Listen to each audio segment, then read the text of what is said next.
لو مكسله وسقعانه في الجو الساقع ده وعايزه تعملي اسهل غدا وما تقفيش كتير في المطبخ، تعملي معايا الصينيه دي، مش هتاخد معاكي وقت خالص. صينيه وراك بالبرتقال، طعمها ما شاء الله هتعجبك جدا ومش هتبطلي تعمليها. هنحط المكونات ونقول اللهم صل وسلم وبارك عليك يا رسول الله. معايا قرن من الفلفل وطماطميتين واتنين من البصل الصغير مقطع برضو صغير، وحبايتين من البرتقال، واحده معصوره وواحده مقطعه طرنشات، وملح وفلفل اسود وكمون وكزبره وبابريكا، كمان توابل فراخ، وحطيت حبه دبس رمان وشويه من المستردة، وبدات اقلب. والمكونات دي اختياري، بس اهم حاجه عصير البرتقال والبرتقاله المتقطعه شرايح، دول اهم يعني اهم بجد. حاجه في التتبيله دي، هي دي اللي بتفرق معاكي جدا في الطعم، ولما تجربيها ان شاء الله مش هتبطلي تعمليها.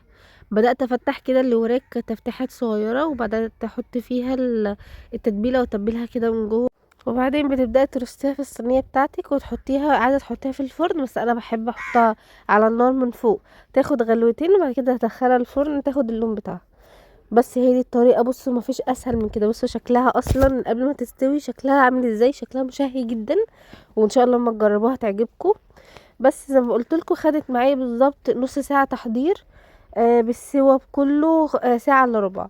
مش هتاخد معاكي حاجة، وممكن تاكليها بالعيش كده وجنبها حبة مخلل، او تعملي جنبها شوية رز.